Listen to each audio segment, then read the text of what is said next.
This school needs to modernize, and frankly, Diana, your methods are outdated, Superintendent James Wright declared, leaning back in his chair with a smug expression that made my blood boil. The board and I feel it's best if you consider early retirement. We need someone who can bring this district into the 21st century. I gripped the armrests of my chair, keeping my face carefully neutral despite the shock and anger coursing through me.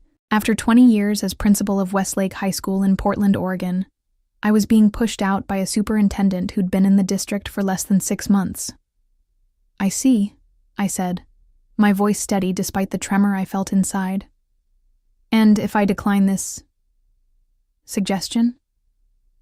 James adjusted his expensive tie, a habit I'd noticed whenever he was about to deliver what he thought was a crushing blow.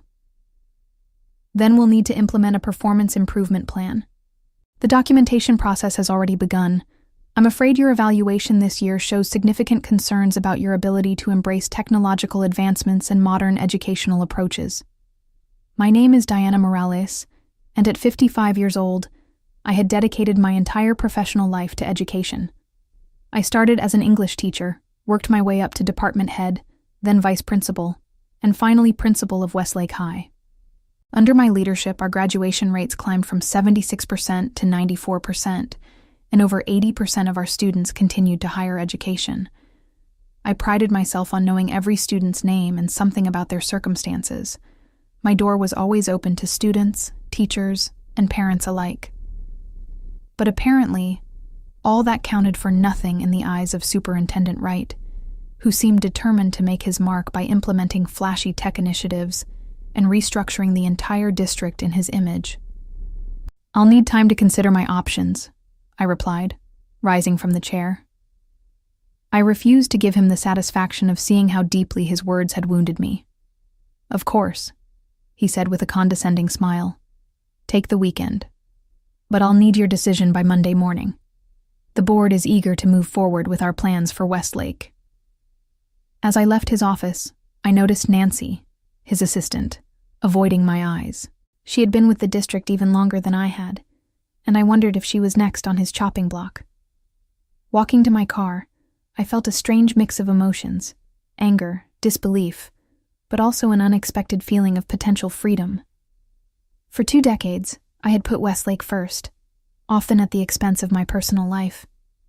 Maybe this forced retirement could be an opportunity rather than an ending.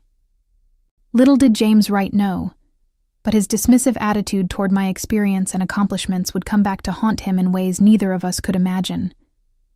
This wasn't the end of my story. It was just the beginning of a new chapter. I spent the weekend in a daze, alternating between rage and despair. My husband, Miguel, listened patiently as I vented my frustrations, his calm presence anchoring me when I felt adrift. "You've given that school your heart and soul, Diana," he said on Sunday evening as we sat on our back porch, watching the sunset paint the sky in brilliant oranges and pinks. "Maybe it's time to think about what you want, not what Westlake needs." Miguel had retired from his engineering job 2 years earlier and had been gently suggesting I consider doing the same. We had dreams of traveling, visiting our daughter in Spain, and spending more time with our grandchildren. But I had always brushed these suggestions aside, convinced the school still needed me. "I'm not ready to be put out to pasture," I replied, the bitterness in my voice surprising even me. "I still have so much to contribute." "No one said anything about pasture," Miguel chuckled, reaching for my hand. "But maybe there are other ways to contribute that don't involve dealing with bureaucrats like Wright." The next morning, I arrived at Superintendent Wright's office 10 minutes early, dressed in my most professional outfit, a navy blue suit I reserved for board meetings and parent conferences. I wanted to face this moment with dignity.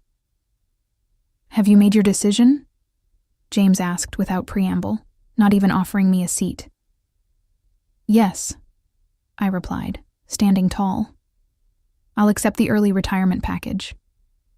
A flash of surprise crossed his face, quickly replaced by satisfaction.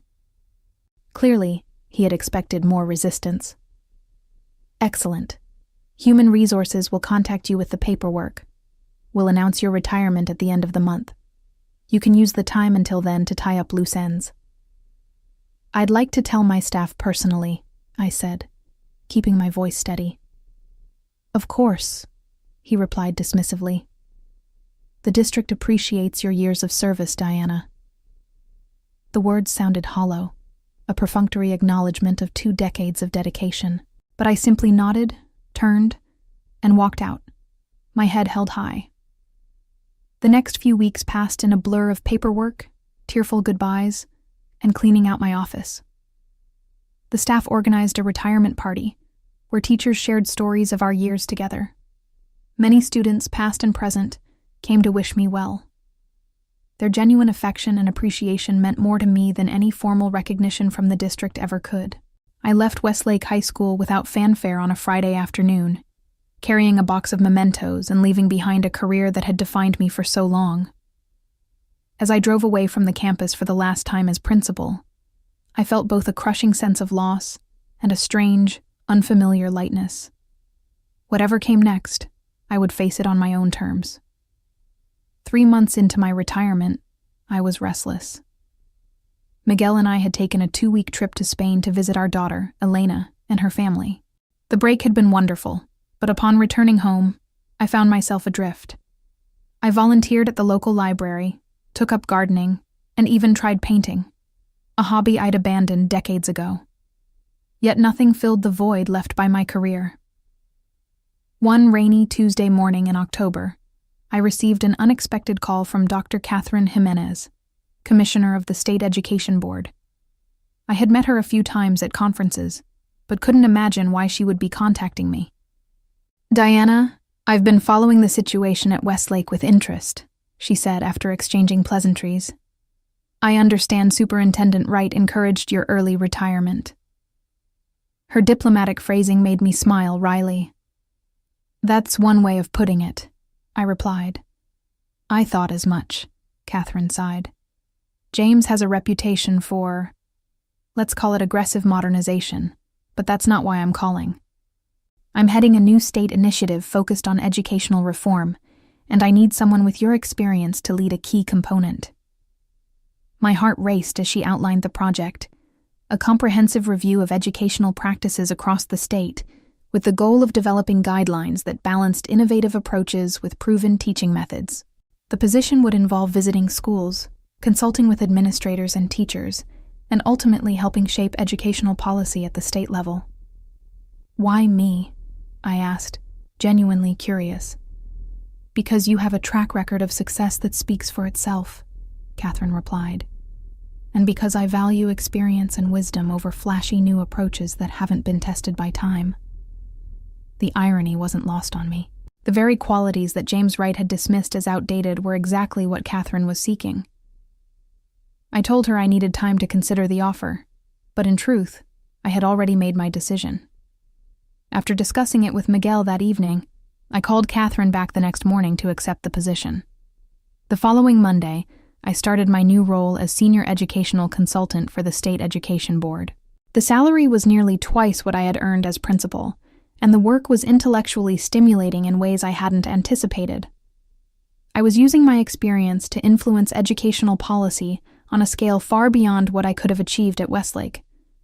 Meanwhile, I kept tabs on my former school, through friends still teaching there. The new principal, Brandon Peters, handpicked by Wright for his enthusiasm for technology and innovative teaching methods, was struggling. Teachers were resigning at an alarming rate, discipline problems were on the rise, and parents were beginning to complain. 6 months after my departure, I received a disturbing call from Eleanor Garcia, the veteran math teacher who had become my closest ally during my tenure at Westlake. "Diana, it's a disaster here," she whispered, as if afraid of being overheard. "Everything you built is falling apart. The students are suffering, and no one seems to care as long as they can tout their new technology initiatives in press releases." I hung up feeling a complex mixture of vindication and profound sadness. I had poured my heart into that school, and it hurt to hear it was floundering. But a small, petty part of me couldn't help thinking that James Wright was reaping what he had sown. January brought with it not only a new year, but also the first round of standardized testing scores since my departure from Westlake. The results were nothing short of catastrophic. Westlake's scores had plummeted, dropping below state averages for the first time in 15 years. Reading proficiency had decreased by 18%, math by 22%, and overall student achievement indicators showed alarming declines across all grade levels. The local newspaper, the Portland Tribune, ran a front-page story analyzing the dramatic decline, complete with graphs showing Westlake's steady rise under my leadership, followed by the current precipitous fall. The article stopped short of directly blaming the new administration, but quoted several parents and anonymous teachers expressing concerns about the rapid changes implemented since my retirement. I was at a conference in Salem when my phone started buzzing incessantly with texts from former colleagues sharing the article and expressing their dismay. I excused myself to read the piece in the hotel lobby, feeling a complicated mix of emotions. While part of me felt validated, a larger part was heartbroken for the students whose education was suffering.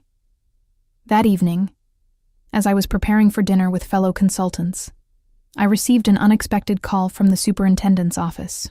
James Wright's assistant asked if I would be available for a meeting the following week. I agreed, curiosity getting the better of me. 5 days later, I found myself sitting across from James Wright once again, though the dynamics had shifted dramatically. Gone was his smug confidence, replaced by poorly concealed anxiety. Dark circles under his eyes suggested sleepless nights, and his usually immaculate desk was cluttered with papers and reports. "Thank you for coming, Diana," he began, his tone markedly different from our last encounter. "I wanted to discuss some challenges we're facing at Westlake." "The test scores," I said simply. He nodded, unable to meet my eyes. "Among other things, we've had some unexpected difficulties implementing our new policies."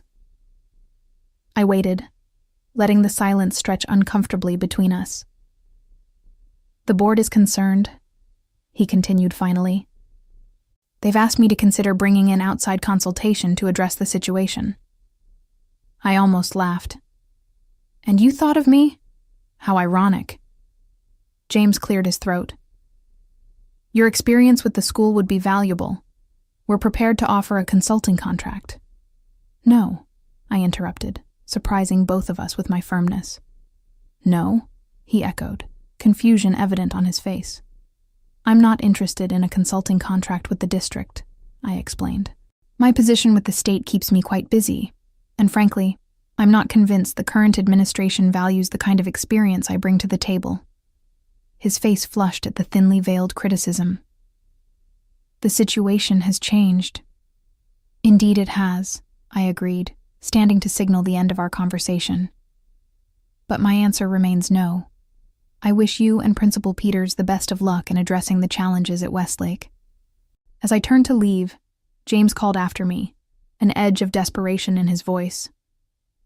"The board is meeting next week to discuss leadership changes. This could affect Peters, and possibly me." I paused at the door, offering him a sympathetic look that required more acting skill than I knew I possessed. "Education is a challenging field, James. Not everyone is cut out for it long term." Walking out of his office felt like closing a chapter. I had no desire to help salvage James Wright's career, nor did I want to return to Westlake under his administration. But as I drove home, I couldn't stop thinking about the students and teachers still at the school. They deserved better than to be casualties in an administrative power struggle. When I arrived home, I found an email from Catherine Jimenez waiting in my inbox. The subject line read, "Westlake situation. Urgent discussion needed." Catherine's email was brief but pointed. The State Education Board was considering intervention at Westlake due to the alarming decline in performance metrics.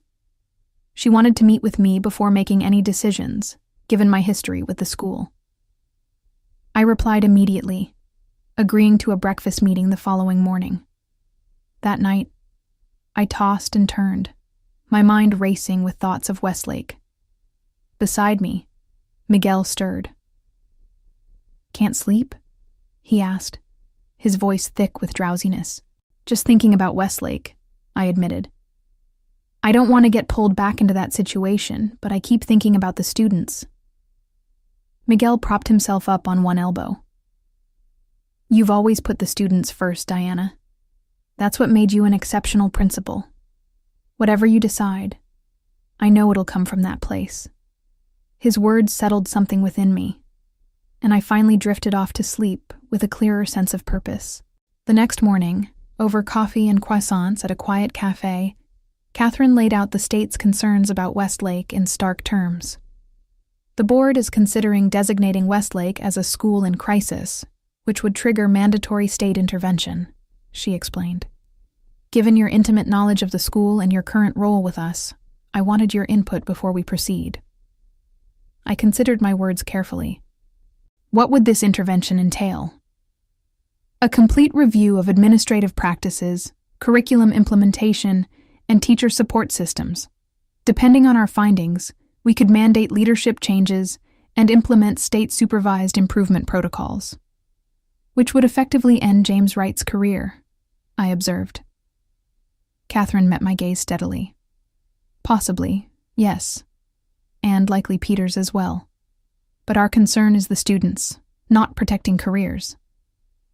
As it should be, I agreed. But a state takeover would be traumatic for the school community. There might be a less disruptive approach. I'm listening, Catherine said, leaning forward. What if, instead of a formal intervention, the state appointed an interim educational advisor to work with the current administration? Someone with the authority to implement changes, but without the stigma of a complete takeover. Catherine's eyes lit up. You're suggesting a compromise that saves face for the district, while still giving us control over the situation. She paused, studying me. Would you consider taking on that role? The question hung in the air between us. Part of me wanted to refuse immediately. I had moved on, found a new professional identity beyond Westlake. But another part knew that this might be the best chance to protect what I had built there. It would have to be temporary, I said finally. 6 months at most. And I'd need complete authority over educational decisions. I can arrange that, Catherine replied, already pulling out her tablet to make notes. But you should know that Superintendent Wright will likely resist. I allowed myself a small smile. Let me worry about James Wright. The plan came together quickly after that. Catherine drafted a proposal for the state board, positioning the educational recovery specialist role as a supportive measure rather than a punitive one. Within days, the board approved the position, and Catherine officially offered it to me. The compensation package was stunning, 5 times my former salary as principal, with the understanding that it was a temporary assignment with extraordinary responsibilities. I would retain my state consultant position, returning to it full-time once Westlake was stabilized. Before accepting, I laid out my conditions: complete autonomy in educational decisions, the authority to reorganize staffing as needed, and direct accountability to the state board, rather than to Superintendent Wright. Catherine agreed to everything, adding that the district board had been informed of the arrangement and had approved it, albeit with some resistance from Wright. As I signed the contract, I felt a strange sense of closure mixed with anticipation. I wasn't returning to reclaim my old position. I was walking into something entirely new, with far more power and resources than I'd ever had as principal. Wright's going to view this as a personal attack, Catherine warned as we finalized the paperwork. Perhaps, I acknowledged, but that's his problem, not mine. News of my appointment spread through the district like wildfire. By the time the official announcement went out, most of the Westlake staff had already heard through the grapevine. My phone filled with messages from former colleagues, some expressing relief, others concern, but most simply saying, "Thank goodness you're coming back." On Monday morning, I arrived at Westlake an hour before classes began, wanting to reacquaint myself with the building before facing the inevitable confrontation with James Wright and Brandon Peters. The school looked the same from the outside, but inside, subtle changes were evident. Motivational posters had been replaced with corporate-looking banners touting technological innovation, and several traditional classroom spaces had been converted into what appeared to be underutilized digital learning hubs. I was examining one of these spaces when I heard rapid footsteps approaching. James Wright rounded the corner, his face flushed with anger. "This is completely unacceptable," he hissed, keeping his voice low despite his obvious rage. "You manipulated the state board into creating this position." "Good morning to you too, James," I replied calmly. "And no, I didn't. The board approached me after reviewing Westlake's abysmal test scores and concerning teacher turnover rates. This is a transparent attempt at revenge," he insisted. "You couldn't accept being replaced, so you're using your connections to undermine me." I regarded him steadily. "This isn't about you or me. It's about the students whose education is suffering. Based on the data, your modernization has resulted in the worst academic performance this school has seen in over a decade." Before he could respond, Brandon Peters appeared, looking anxious and disheveled. At 34, he was young for a principal, with an impressive resume that included a doctorate in educational technology, but minimal actual classroom experience. James had touted him as a visionary when announcing him as my replacement. "Dr. Morales," Brandon greeted me stiffly. "I wasn't aware you'd be here so early." "I wanted to get reacquainted with the building," I explained. "And please, call me Diana. We'll be working closely together for the next several months." Brandon shot a nervous glance at James, who intervened quickly. "Actually, Dr. Morales, I've scheduled a district-wide administrative meeting this morning. Principal Peters needs to attend, so your orientation will have to wait." I smiled pleasantly. "I don't need an orientation, James. I ran this school for 20 years, and I'm afraid Dr. Peters will have to miss your meeting. We have a more pressing appointment with the department heads in 15 minutes to discuss immediate intervention strategies." James's face darkened. "You can't just—" "Actually, I can," I interrupted, producing the document Catherine had prepared. "As outlined in my appointment letter, which was approved by both the state board and your district board, I have the authority to prioritize educational recovery activities over routine administrative functions. You're welcome to join our meeting, of course, but Dr. Peters' presence is non-negotiable." Brandon looked between us, clearly uncomfortable with being caught in the power struggle. Finally, he straightened his shoulders. "I'll stay for the department meeting. The district meeting can proceed without me." James glared at me, then at Brandon. "Fine. But this discussion isn't over." He turned and stalked away, leaving an awkward silence in his wake. "That went well," I remarked dryly. Brandon let out a nervous laugh. "He warned me you'd be formidable." "I'm not here to be your adversary, Brandon," I said sincerely. "I'm here because these students deserve better than what they're getting right now. If you're willing to work with me instead of against me, we might actually be able to turn things around."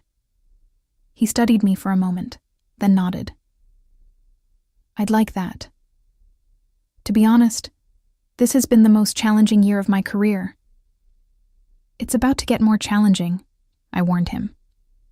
"But if we do this right, it might also become the most rewarding." The transformation of Westlake began immediately. After meeting with the department heads, I assembled the entire staff after school to outline my approach. Standing in the auditorium where I had addressed them so many times before, I felt both nostalgia and renewed purpose. "I'm not here to undo everything that's been implemented," I explained. "Innovation has its place, but we've lost sight of fundamentals. Starting tomorrow, we're going back to basics while thoughtfully integrating technology where it genuinely enhances learning, not replaces effective teaching." The relief on many faces was palpable. Though some of James's loyalists looked skeptical, most of the faculty seemed ready to embrace a more balanced approach. Over the next few weeks, I systematically evaluated every new initiative implemented under Brandon's leadership. Some were worth keeping with modifications, but many were clearly hindering rather than helping. The paperless classroom mandate had left students without crucial reference materials. The reduction in direct instruction time in favor of self-guided digital exploration had created significant knowledge gaps. The elimination of traditional reading assignments in English classes had led to plummeting literacy rates.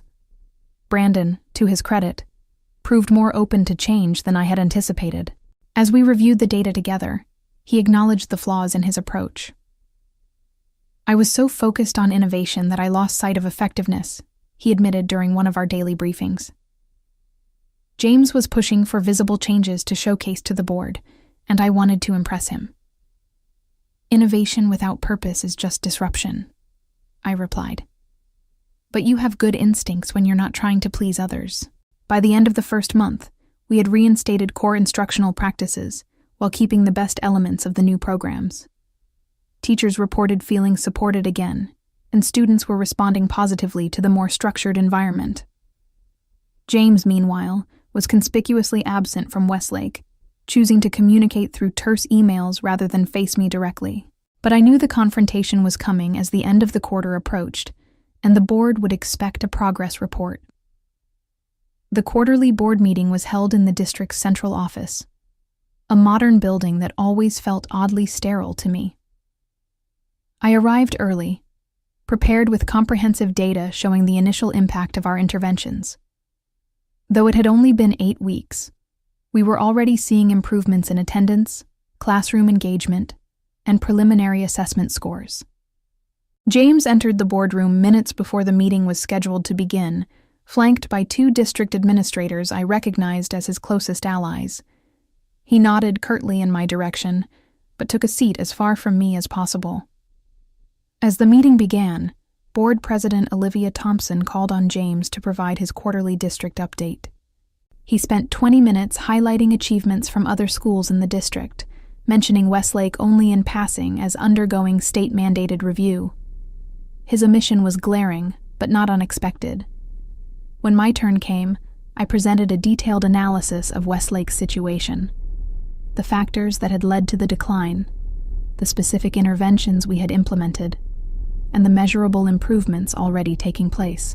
I was careful to frame everything in terms of student outcomes rather than administrative failures. In just 2 months, we're seeing a 12% increase in daily completed assignments, a 15% decrease in behavioral incidents, and significant gains in our weekly assessment metrics, I explained, displaying the graphs on the boardroom screen. Teachers report higher job satisfaction, and parent complaints have decreased by more than half. Board members leaned forward, clearly impressed by the data. James shifted uncomfortably in his seat as I continued. None of this required expensive technology or radical restructuring, I concluded. Simply a return to proven educational practices, thoughtfully combined with appropriate technological tools. Our students are responding because they once again have the structure and support they need to succeed. When I finished, the boardroom erupted in questions. Not hostile ones, but genuine inquiries about the specifics of our approach. As I addressed each one, I could see James growing increasingly agitated, his carefully constructed narrative about outdated methods crumbling before his eyes. The final blow came when Olivia Thompson asked directly, "Superintendent Wright, given these results, do you plan to implement similar approaches in other struggling schools in the district?" James had no choice but to acknowledge the success. "We're evaluating the data to determine which elements might be applicable district-wide," he managed, his voice strained. As the meeting adjourned, several board members approached me to express their appreciation for my candid assessment and impressive results. James slipped out without speaking to anyone, his defeat evident in his hurried departure. I hadn't sought to humiliate him publicly, but the contrast between his evasive report and my data-driven presentation couldn't have been clearer. In the end, the students' success was a more effective revenge than any confrontation could have been.